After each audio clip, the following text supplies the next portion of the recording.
언젠가 그 영국의 주간지인 이코노미스트지에 이런 주제의 글이 하나 실렸습니다. 사람들은 과거에 비해서 수입이 많이 늘어났는데 왜 행복하다고 느끼지 못할까 하는 겁니다. 여러분도 한번 생각해 보십시오. 과거에 비해서 수입이 많이 늘어났는데 왜 사람들은 행복하다고 느끼지 못하고 살아갈까? 여러분은 그 대답에 대해서 어떻게 생각하십니까? 학자의 글이라 아주 논리가 복잡한데요, 간단하게 하면 수입이 많이 늘어났는데 행복하다고 느끼지 못하는 이유가 딱 두 가지입니다. 첫 번째 이유는 당연하다고 생각하기 때문에, 수입이 많아진 것, 처음에 많이 받을 때는 감사하다가 그게 너무 익숙해져 버리는 거죠. 그러면서 당연하다고 생각하는 겁니다. 너무 빨리 익숙해지고 너무 빨리 당연하다고 생각하니까 행복감을 못 느끼는 거죠. 여러분 한번 생각해 보십시오. 한 30년 정도 전에 자가용 이러면 되게 가슴 뛰는 단어 아니었습니까? 근데 요즘에는 자가용 가진 사람들이 참 많습니다. 그러니까 과거에는 사치품에 해당되는 게 지금은 다 가진 걸로 당연하다 이렇게 생각하니까 행복하다는 느낌을 못 갖는 거죠. 수입이 늘어났는데 왜 행복하다고 느끼지 못할까? 두 번째 이유는 비교하기 때문이랍니다. 내가 이만큼 수입이 늘어났는데 행복해야 되는데 내 옆에 근무하던 사람은 더 많이 수입이 늘어났으니까 그 사람하고 나하고 비교하면 내가 가진 것이 많아졌다고 행복해하기보다는 비교하면서 열등감을 느낀다는 거죠. 그러니까 수입이 많아져도 사람들은 행복하게 느끼지 못한다는 겁니다. 여러분 그렇죠? 너무 당연하게 생각하고 자꾸 남들하고 비교하니까 우리가 과거에 비해서 너무너무 풍요롭고 안락하게 살아가고 있지만 행복하다, 감사하다 이런 생각을 하지 못하고 있다는 거죠. 그럼 우리가 이런 질문을 할 수 있습니다. 어떻게 하면 이 두 가지를 극복하고 다시 행복하게 살아갈 수 있을까?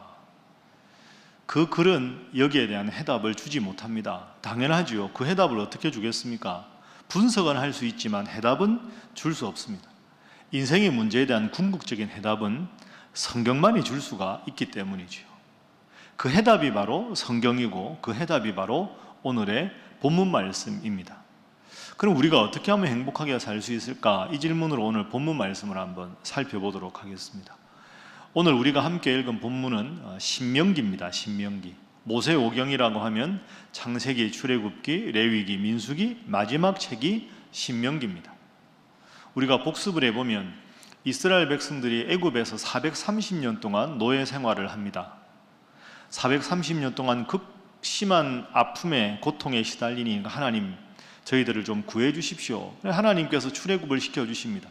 약속의 땅 가나안을 향해서 가지요. 그런데 출애굽을 해서 가나안 땅 들어가기까지 40년이 걸립니다. 그런데 여기서 문제는 당시는 수명이 그렇게 길지가 않았죠. 노예 생활을 오래 했죠. 지금부터 한 3,500년 정도 전이다 보니까 사람들 수명이 짧습니다. 그래서 또 하나님 앞에 원망을 해서 진노를 샀기 때문에 출애굽을 했던 사람들이 광야 40년 동안 거의 다 죽습니다. 여호수아와 갈렙을 제외하고는 출애굽 당시에 있었던 사람들이 광야에서 다 죽게 됩니다. 그러면 출애굽 1세대는 다 죽고 출애굽 2세대들이 광야에서 태어나서 광야를 통해서 가나안 땅에 들어갑니다. 여기에 모세의 고민이 있는 겁니다.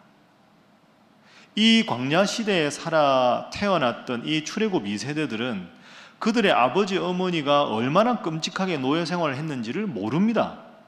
그냥 태어나 보니 광야에서 텐트 치고 있고 태어나 보니 하나님께서 만나와 메추라기를 주시고 구름 기둥으로 불 기둥으로 인도하시니까 과거에 얼마나 극심한 노예 생활의 아픔에 시달렸는지, 그 속에 하나님이 얼마나 위대한 기적으로 자신들의 부모님들을 출애굽시키셨는지, 홍해의 기적이 어떤 기적인지 모르는 겁니다. 그러니까 모세가 느보산에서 하나님의 부르심을 받기 전에 출애굽 2세대들을 다 모으는 거죠. 하나님의 은혜를 모르는 세대들, 과거의 그 아픈 역사의 교훈을 모르는 세대들을 다 모아서 마지막으로 출애굽 2세대들에게 출애굽의 모든 여정을 회고하면서 설교로 교훈하는 것이 신명기입니다. 그래서 출애굽기, 레위기, 민수기에 나왔던 사건이 신명기에 다시 등장하는 이유가 이 세대들을 교육하기 위해서다 하는 거죠. 그래서 오늘 본문 신명기 24장 말씀을 읽었는데요. 자, 18절과 22절에 보면 여러분 잘 아시는 대로 기억하라라는 단어가 나옵니다. 18절 제일 앞절에도 너희는 기억하라, 22절 마지막 절에도 너희는 기억하라. 자, 18절 말씀 우리 함께 화면 보면서 읽어보겠습니다. 자, 시작. 너는 애굽에서 종되었던 일과 내 하나님 여호와께서 너를 거기서 속량하신 것을 기억하라. 이러므로 내가 내게 이 일을 행하라 명령하노라. 아멘. 출애굽 2세대들에게 하나님께서 기억하라 하는 건 딱 두 가지입니다. 첫 번째는 애굽에서 종노릇 하던 것을 기억하라. 두 번째는 그 애굽의 극심한 430년의 종살이에서 구원해 주신 분이 너희의 하나님이시라는 것을 기억하라. 이 두 가지를 기억해야 너희 인생에 행복하게 살아갈 수 있다 하는 것. 장로님 기도하셨지만 오늘은 광복절 제77주년 기념 감사 주일입니다. 이스라엘 백성들이 애굽에서 해방된 것을 기념하는 6월절처럼 일제 36년의 극심한 고통 속에서 해방시켜 주신 하나님 앞에 감사하는 것이 광복절 감사 예배입니다.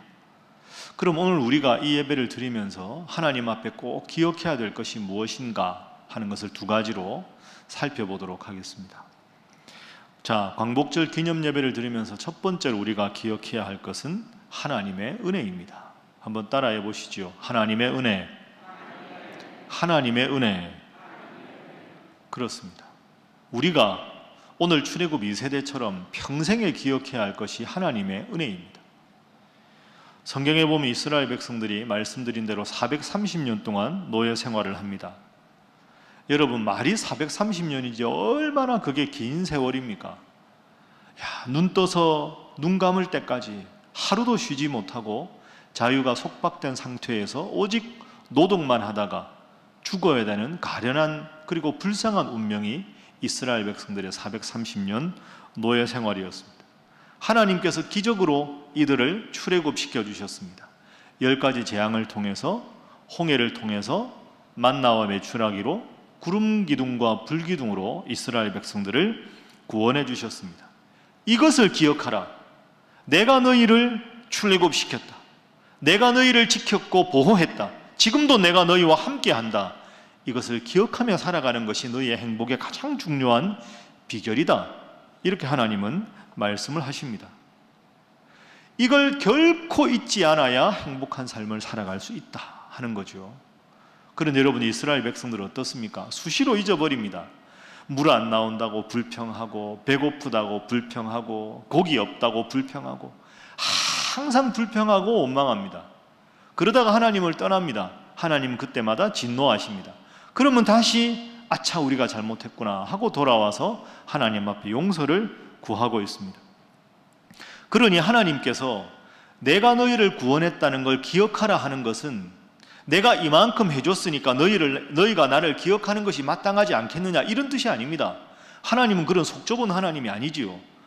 내가 너희의 생사화복을 주관한다. 그러니 내가 너희와 함께하고 나의 은혜로만 살아간다는 것을 너희가 기억하라.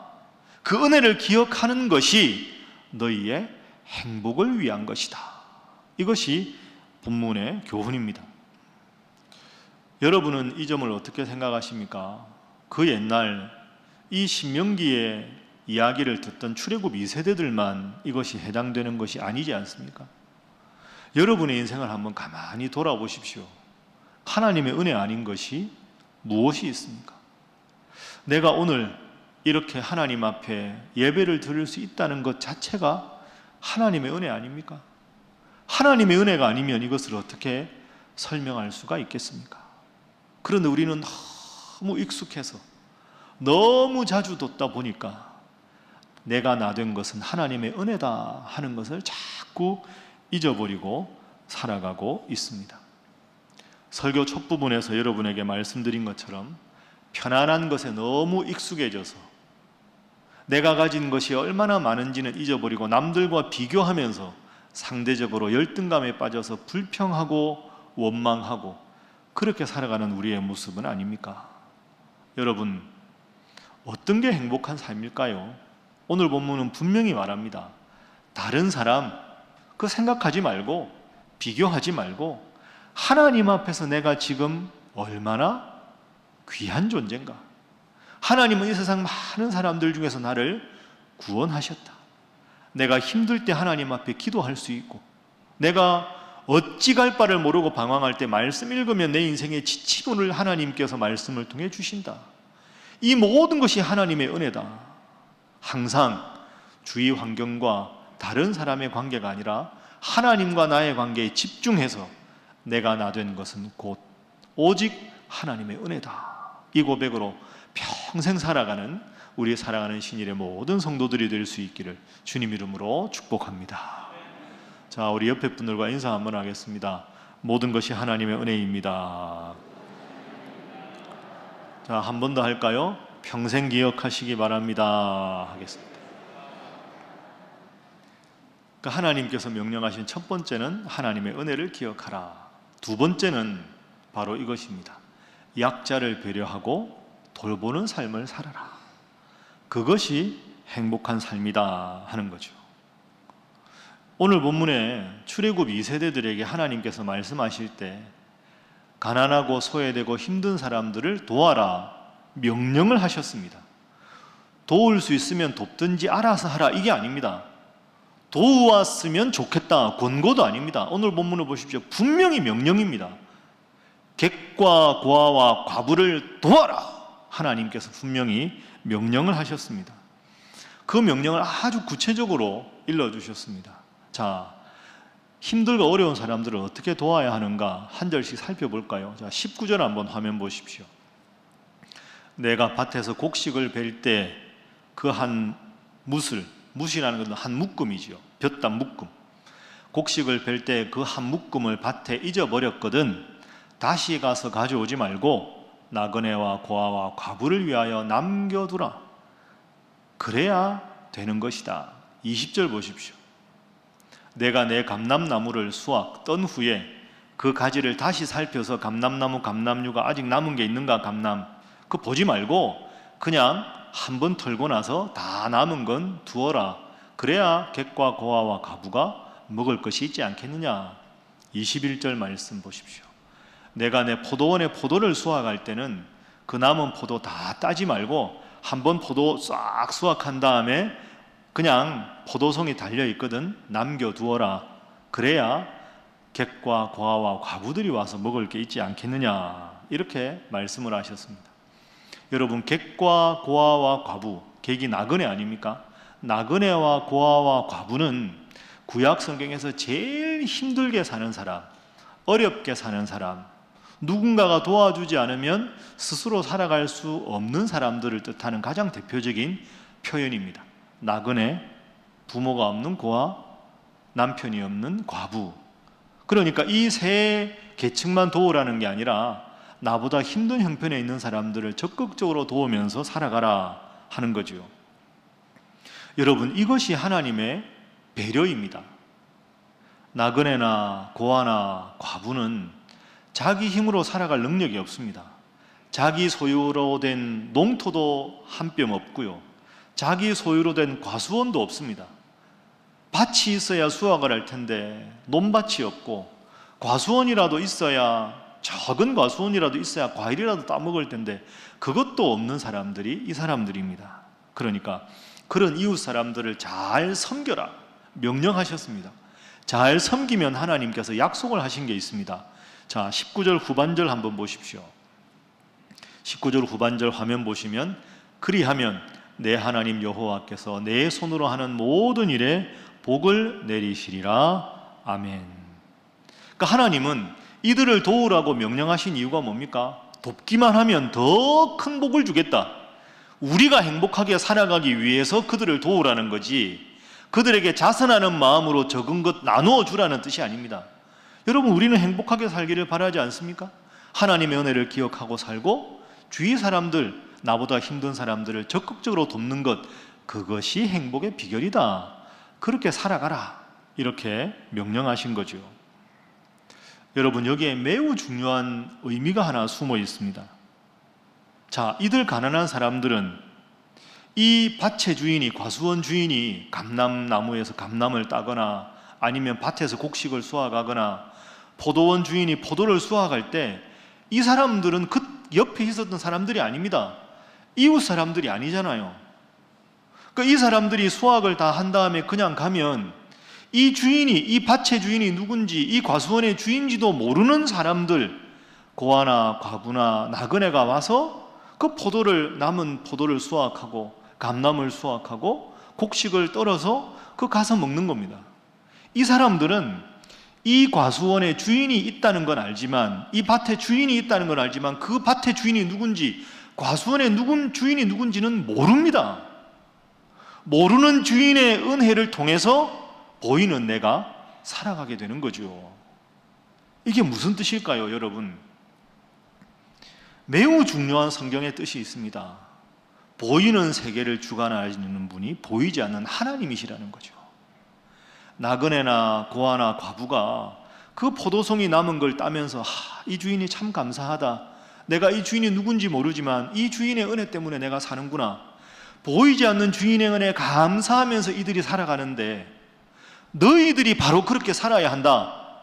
보이지 않는 나 하나님이 햇볕을 내리고 비를 내리고 햇볕을 내리고 모든 바람과 모든 기후를 적절하게 해서 너희가 수확할 수 있게 된 것이다. 보이는 내가 잘 살 수 있는 비결은 보이지 않는 나 하나님이 너희를 지켜주었기 때문이다. 그러니 이 가난한 사람들이 보이지 않는 주인을 통해서 살아갈 수 있는 것처럼, 너희가 주인이라 하더라도 너희가 살아갈 수 있는 것은 보이지 않는 나 하나님의 은혜다. 이렇게 되는 거죠. 그래서 여러분, 사실은 하나님 은혜 감사하는 것과 나보다 약한 사람을 돕는 것은 두 가지가 아닙니다. 한 가지 문제입니다. 하나님 은혜 감사하면 그들을 돕고 섬길 수밖에 없는 거지요. 그래서 성경에서 나보다 어려운 형편에 있는 사람들을 돕는 것은 윤리적인 명령이 아닙니다. 도덕적인 명령이 아닙니다. 신앙적인 명령입니다. 하나님의 은혜를 기억하면 그들을 도울 수밖에 없는 것이지요. 그래서 하나님은 오늘 본문에서 명령형으로 말씀하셨고, 그리고 그렇게 하기만 하면 내가 너희에게 복을 주리라 이렇게 말씀을 하셨습니다. 오늘 광복절 기념주일 예배입니다. 여러분, 하나님께서 우리나라에 해방의 기쁨을 주셨습니다. 너무 익숙해서, 너무 많이 들어서 우리는 그 은혜를 잊어버리고 있지는 않습니까? 이 나라에 귀한 자유를 주셨는데 그 자유에 얼마나 감사하며 살아가고 있습니까? 이제는 우리가 약자였다가 하나님께서 일제를 통해서 해방시켜 주셨는데, 일제의 고통 속에서 우리는 지금 우리 주위에 있는 약하고 힘든 이웃들을 얼마나 섬기고 있는가, 이 점도 생각해 보아야 합니다.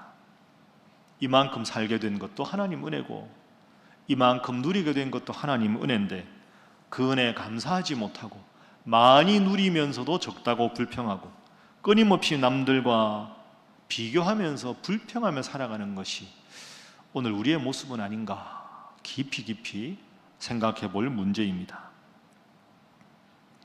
그렇습니다.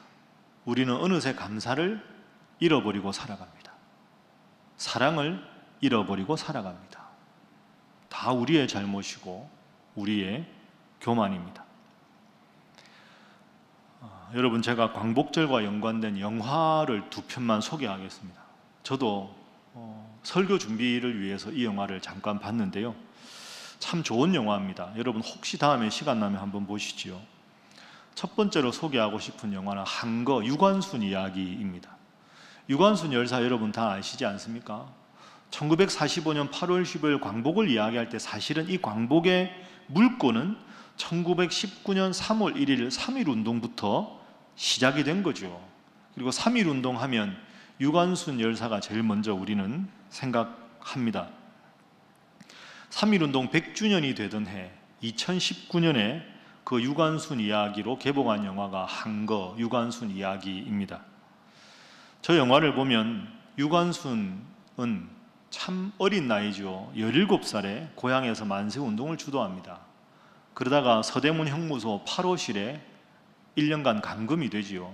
그러니까 17살에 독립운동을 하다가 18살에 순국하기 전까지 그 서대문 형무소를 중심으로 1년간의 유관순의 이야기를 영화로 담은 것이 한거 유관순 이야기입니다.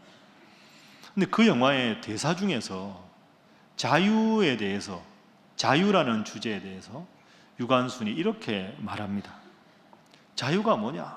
자유는 하나뿐인 목숨을 내가 바라는 대로 쓰는 것, 그게 자유다. 여러분 잘 생각해 보십시오. 하나뿐인 목숨을 내가 내 마음대로 쓰는 것, 내가 바라는 대로 쓰는 것, 이게 자유 아닙니까?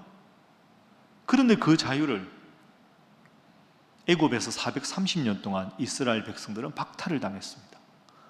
일제 36년 동안 내 목숨을 내가 바라는 대로 쓸 수 없는 상태를 우리의 선조들은 그 어려움을, 모진 고통을 겪었습니다. 우리는 지금 자유로워졌습니다.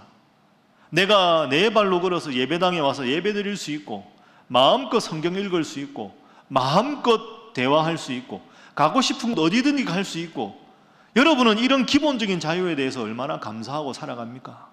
그저 소득의 문제, 지평수의 문제, 대학의 문제, 학력의 문제, 지위의 문제, 그런 것 이전에 내 존재 자체가 자유롭다는 것, 이게 얼마나 감사할 일입니까? 자유는 내 목숨을 내가 바라는 대로 쓰는 것이다.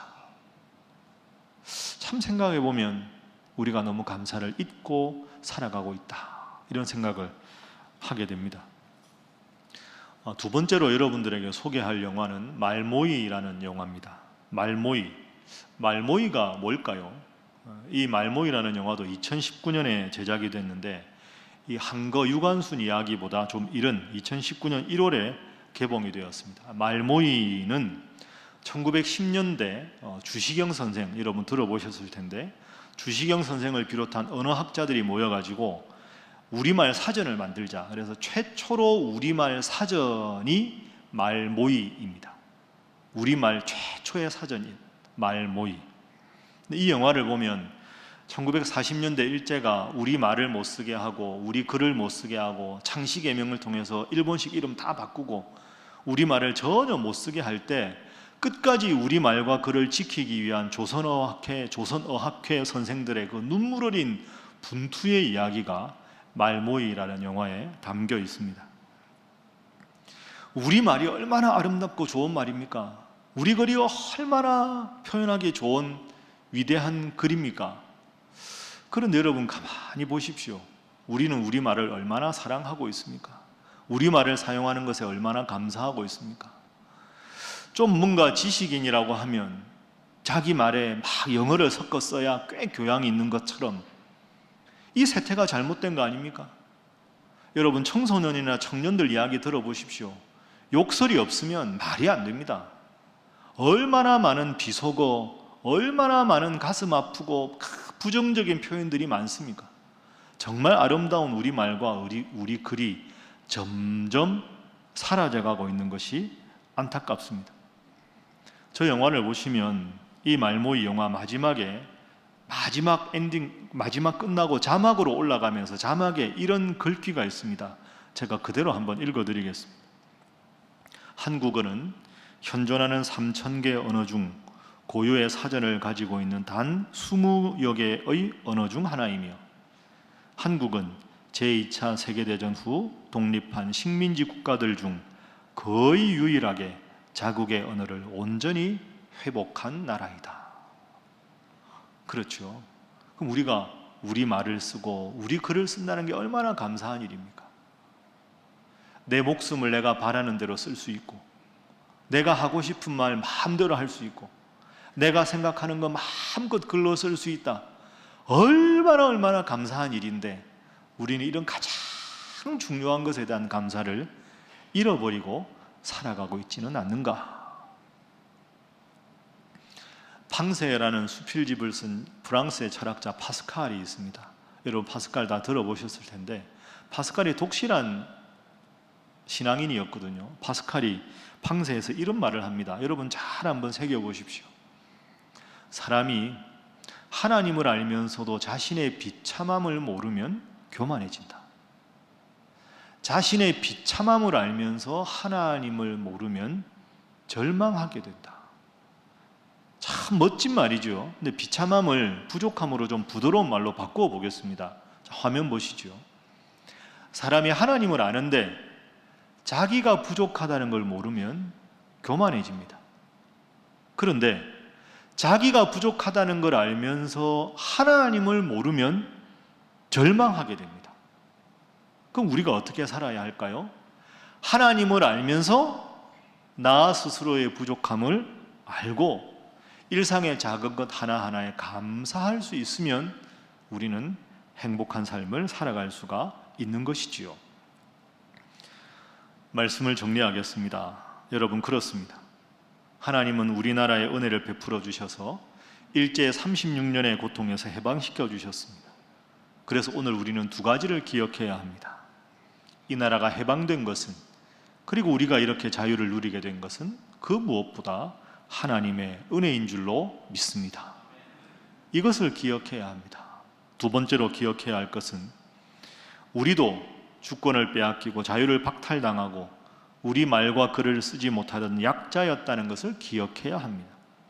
그래서 오늘 우리도 우리보다 힘들고 어려운 사람들, 약자들을 배려하며 살아야 합니다. 이 땅에 힘들게 살아가는 우리의 이웃들, 큰 비로 피해를 입고 절망하는 우리의 이웃들, 이 나라에 와서 살아가는 외국인 노동자들, 다 우리가 섬겨야 하는, 사랑해야 하는 사람들입니다. 이것을 잊지 말아야 합니다. 예루살렘에 가면 야드 바셴이라는 박물관이 있습니다. 야드 바셴이라는 단어는 기억의 집이라는 뜻입니다. 유대인이라면 히틀러 시절에 600만 명의 유대인들이 학살을 당한 것 여러분 다 알고 있을 겁니다. 그 유대인의 학살을 기념하는 기념 박물관이 야드 바셈, 기억의 집입니다. 유대인이라면 항상 견학하고 그 아픈 역사를 통해서 하나님을 다시 섬기고 그 나라를 사랑하는 마음을 새기는 살아있는 역사의 교훈의 전당입니다. 그 야드 바셈을 다 둘러보고 맨 마지막에 출구 쪽으로 나올 때 그 벽에 딱 마지막으로 써 있는 글귀가 이런 글귀입니다. 용서하되 잊지는 말자. 용서는 하되 잊지는 말자. 오늘 광복절 기념 예배를 드리면서 우리가 새겨야 할 가장 중요한 문장이 아니겠습니까? 하나님은 오늘 우리에게 본문을 통해 이렇게 말씀하십니다. 너는 애굽 땅에서 종되었던 것을 기억하라.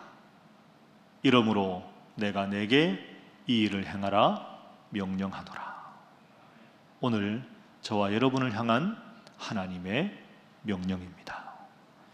기도하겠습니다. 사랑의 하나님, 감사합니다. 우리 민족을 사랑하셔서 일제 36년에서 저희를 해방시켜 주셔서 감사합니다. 그래서 오늘 우리가 모든 면에서 자유롭게 살게 해주셔서 참으로 감사합니다. 주님, 저희에게 주신 자유가 주님으로부터 온 것임을 기억하며 그 은혜 감사하며 늘 살아가게 하여 주옵소서. 소중하게 주신 자유를 죄 짓는 데 쓰고 내 욕심 차리는 데 쓰고 약하고 힘든 사람들 정죄하고 비난하는 데 쓰지 않게 해주시고 그 자유를 하나님 잘 믿고 하나님의 은혜를 고백하며 그 사랑과 은혜를 더 많이 나누고 베풀고 섬기는 데 사용하는 자유의 사람, 자유의 성도 되게 하여 주옵소서. 예수님의 이름으로 기도하옵나이다. 아멘.